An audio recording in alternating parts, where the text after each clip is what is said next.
I would like to invite Anil, sir. Hello, sir. Please come.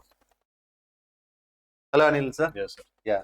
So, I think just now, three faculty members discussed where most of the things went wrong for the students, True. especially in prelims. Yes. So, what's your thoughts on this? So basically, when it comes to prelims, sir, like with our experience we had, almost 90% of the aspirants are failing this prelim stage. So what is the fundamental reason?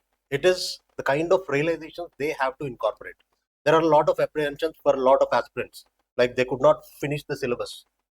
So whether you're finishing the syllabus or not, it depends upon your current preparation levels. You need to understand the demand of the exam, and you need to understand the weightage within which prelims themes is majorly emphasizing on. So what could your accuracy levels, so that you can sail through this prelims with a confident score. For that matter, people are telling that we have to aim for 100 marks, but to be in a safer side, you have to focus upon getting at least 110, 115 marks without being in a dilemma whether you'll clear it or not. Why? Because I'm telling this, in 2024, almost 3 questions were eliminated by UPSC.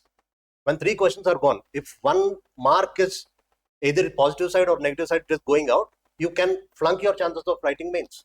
So when that is the case, you have to target 110 marks or 115 marks. For that, what is required? Your accuracy has to be intact. So how can we develop this accuracy is the first fundamental question. So if you're revising more, based on your revisions, based on your sound understanding of the concepts, your accuracy levels will improve. For that, you have to have a concise notes.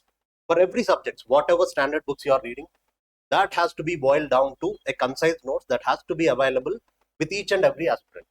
That comes up with reverse engineering. When we say reverse engineering, after finishing any subtopic or subcomponent of the syllabus, you have to practice certain practice tests. Whenever you are solving MCQs, through that MCQs, you also keep on learning the concepts that were standard. So these concepts, which you often forget, that has to be jotted down in your short notes. So by doing this mechanism, at the end of when you're reaching your prelims D-Day, you'll have a short notes, concise notes, the summary of all the important topics, which you often forget.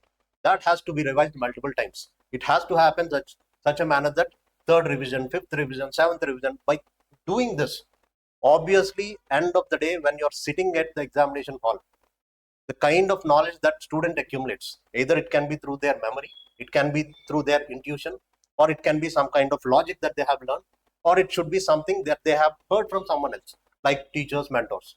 So all this comes into play in your real examination. So once you are being prepared for this, you're ready with all this, whatever effort you're putting up in the upcoming 5 months, this effort has to make you that you sail through prelims in an effortless manner.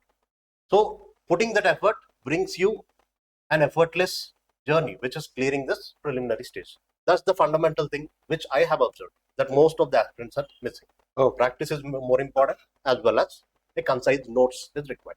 okay.